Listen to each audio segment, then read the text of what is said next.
বর্ষাকালে সবার বাড়িতে কম বেশি ইলিশ মাছ এসেই থাকে। তো তোমরা কে কে ইলিশ মাছের তেল ঝাল করেছো কমেন্ট বক্সে কিন্তু জানাতে ভুলো না। আজকে আমি তোমাদের সাথে শেয়ার করব ইলিশ মাছের একটা অত্যন্ত সুস্বাদু রেসিপি, যেটা গরম ভাতের সাথে বা পোলাও বা রাইসের সাথে খেতে কিন্তু বন্ধুরা দারুণ লাগে। আর এই মাছটা করার জন্য কিন্তু বেশি কিছু একটা উপকরণের প্রয়োজন নেই।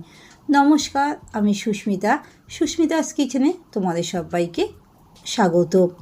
আশা করছি তোমরা যে যেখান থেকে আমার ভিডিওটা দেখছো খুব ভালো আছো। আর তোমাদেরকে অনুরোধ করছি ভিডিওটা স্কিপ না করে পুরো ভিডিওটা দেখো, তাহলে তোমাদের বুঝতে সুবিধা হবে। আর স্টেপ বাই স্টেপ ব্যাপারটাকে ফলো করো, তাহলে তোমাদের সুবিধা হবে বুঝতে। তো এই জন্য আমি কিন্তু বেশি কিছু একটা মশলা ব্যবহার করিনি, খুব একটা অল্প মশলা দিয়ে ইলিশ মাছটা আমি তৈরি করে নিয়েছিলাম। আর গরম ভাতের সাথে বন্ধুরা একবার অবশ্যই এই রেসিপিটা তৈরি করতে পারো। এর জন্য আমি এখানে 4 পিসের মতন ইলিশ মাছ নিয়ে নিয়েছিলাম। তোমরা কে কীরকম ইলিশ মাছ খাবে, মানে বাড়িতে কজন সদস্য আছে সেই অনুপাতে ইলিশ মাছের পরিমাণটা বা পিসগুলো কম বেশি করতে পারো। তার মধ্যে সামান্য কিছুটা হলুদ গুঁড়ো অ্যাড করে দিয়েছিলাম, আর অল্প কিছুটা নুন দিয়েছিলাম যাতে মাছটা ম্যারিনেট করতে হয়, আর সামান্য কিছুটা লঙ্কার গুঁড়ো দিয়েছিলাম তাতে মশলাগুলো খুব ভালো করে মাখিয়ে নেবো। আর এর মধ্যে কিন্তু আমি সামান্য একটুখানি সর্ষের তেলও দিয়েছিলাম। আর ইলিশ মাছের সঙ্গে কিন্তু সর্ষের তেলটা বেশ ভালো লাগে, তো যখন ইলিশ মাছ করবে সর্ষের তেল ব্যবহার করতে একদম কিন্তু ভুলবে না। এরপর সব মশলাগুলো দেওয়া হয়ে গেলে ভালো করে মাছগুলোর সাথে ম্যারিনেট করে রাখবো। আর ম্যারিনেট হয়ে গেলে 5 থেকে 7 মিনিটের জন্য মাছগুলোকে রেস্টে রেখে দেবো, যাতে সব মশলাগুলো মাছের মধ্যে ভালো করে মিশে যায়। যতক্ষণ না ম্যারিনেটটা পুরোপুরি হচ্ছে ততক্ষণে আমি একটা পেস্ট বা মশলাগুলো তৈরি করে নেবো। তো দেখতেই পাচ্ছ মাছগুলোকে কেমনভাবে ম্যারিনেট করে নিয়েছি।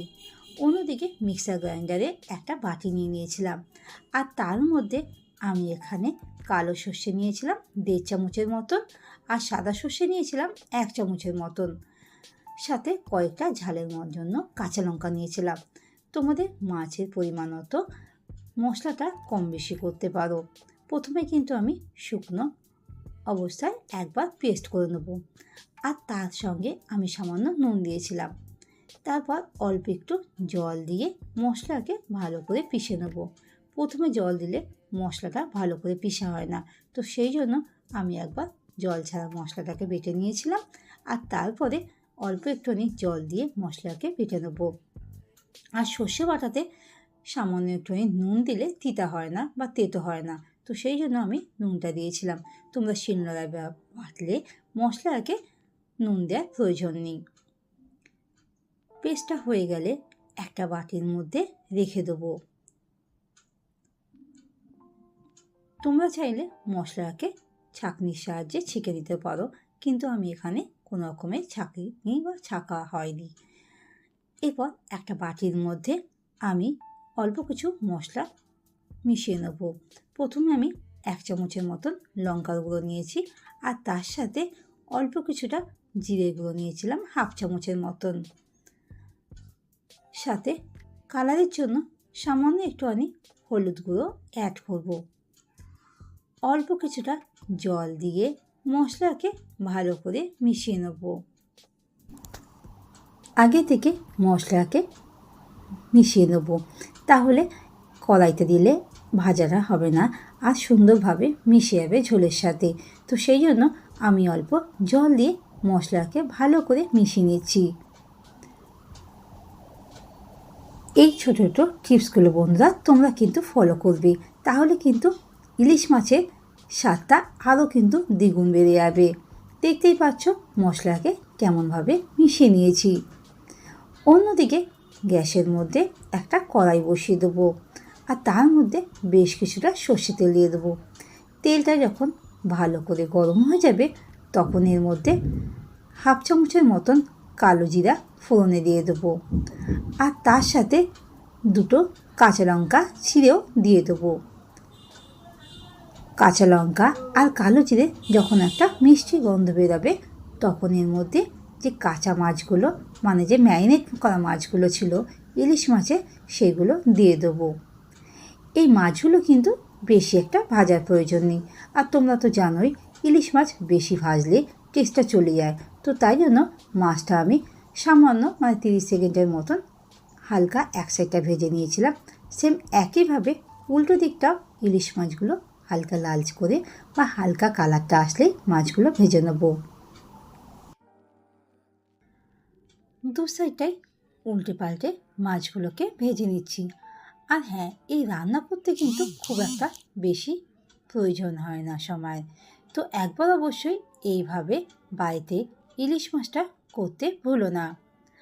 আর নতুন আর পুরনো বন্ধুদেরকে অনুরোধ করছি, ভিডিওটা যদি ভালো লেগে থাকে লাইক করতে আর বন্ধুদের সাথে শেয়ার করে জানাতে কিন্তু ভুলো না। আর কমেন্ট করতে জানাতে ভুলো না ভিডিওটা তোমাদের কেমন লাগছে। তোমাদের একটা ছোট্ট কমেন্টেই আমার কিন্তু ভিডিও তৈরি করতে অনেকটা উৎসাহিত হই। এরপর যে বেটে রাখা সর্ষে আর কাঁচা লঙ্কার মিশ্রণটা ছিল সেটা দিয়ে দিয়েছি। তার সাথে জিরে লঙ্কার গুঁড়ো মিশ্রণটা অ্যাড করে দেবো। তারপর মাছগুলোকে উল্টে পাল্টে দেবো দু সাইডে, যাতে মশলাগুলো ভালো করে মিশিয়ে যায়। দেখতে পেলে খুব একটা কিন্তু বেশি একটা সময় লাগলো না। এরপর মশলার বাটি ধুয়ে রাখা জলটা এর মধ্যে অ্যাড করব। তোমরা এই রান্নাটা কিন্তু একটু গামাখা করবে, বেশি একটা ঝোল করলে ভালো লাগে না খেতে। তো তাই জন্য তোমাদেরকে অনুরোধ করছি এই রান্নাটা একটু গামাখা করলেই ভালো লাগবে। তার সাথে এর মধ্যে কয়েকটা কাঁচা লঙ্কা দেবো। তোমরা যেভাবে ঝাল খাবে সেই অনুপাতে তোমরা ঝালটা কম বেশি করতে পারো। হালকা এইভাবে নাড়াচাড়া করে 3 থেকে 4 মিনিটের জন্য গ্রেভিটাকে ফুটতে দেবো। আর মাঝখানে কিন্তু আমি একবার মাছটাকে উল্টে দেবো, যাতে উল্টো সাইডটা মাছটা খুব ভালোভাবে সেদ্ধ হয়ে যায়। আর বাড়িতে কিন্তু একবার এইভাবে তৈরি করে কেমন হয়েছে খেতে কমেন্ট বক্সে জানাতে বলো না বন্ধুরা। আর তোমরা কী রকমের রেসিপি দেখতে চাইছো সেটাও কিন্তু জানাতে একদম ভুলো না। ঢাকা দিয়ে গ্রেভিটাকে হতে দেবো। এই স্টেজে এর মধ্যে কয়েকটা চেরা কাঁচা লঙ্কা দিয়ে দেবো। তোমরা ঝাল অনুপাতে কাঁচা লঙ্কাটার পরিমাণটা কম বেশি করবে। আর সাথে স্বাদ মতো নুন দেবো। নুনটা কিন্তু তোমরা বুঝেই অ্যাড করবে, কেননা মাছটা যখন ম্যারিনেট করেছিলাম তখন কিন্তু আমি নুন দিয়েছিলাম। নুনটা দেওয়া হয়ে গেলে মাছগুলোকে ভালো করে নাড়াচাড়া করে দিয়ে ঢাকা দিয়ে গ্রেভিটাকে হতে দেবো। আর নতুন বন্ধুদেরকে অনুরোধ করছি, বন্ধুরা ভিডিওটা ভালো লাগলে লাইক করে আর কমেন্ট বক্সে জানাতে ভুলো না। আর চ্যানেলটিকে সাবস্ক্রাইব করে পাশে থাকা বেল আইকনটা অন করে দিতে একদম ভুলো না। তাহলে আমি যখনই কোনো রকমে আপলোড করব তখনই তোমাদের কাছে চট করে নোটিফিকেশনটা চলে যাবে। আর এই রকম সহজ রেসিপি পাওয়ার জন্য চ্যানেলটি পাশে থাকার অনুরোধ রইল। নতুন আর পুরনো বন্ধুদেরকে অনেক অনেক ধন্যবাদ ভিডিওটা পুরোটা ওয়াচ করার জন্য। দেখা হবে খুব তাড়াতাড়ি নতুন একটা রেসিপি নিয়ে। আজকের মতন এই পর্যন্ত। ভালো থেকো, সুস্থ থেকো আর সবসময় নিজের খেয়াল রেখো। টাটা।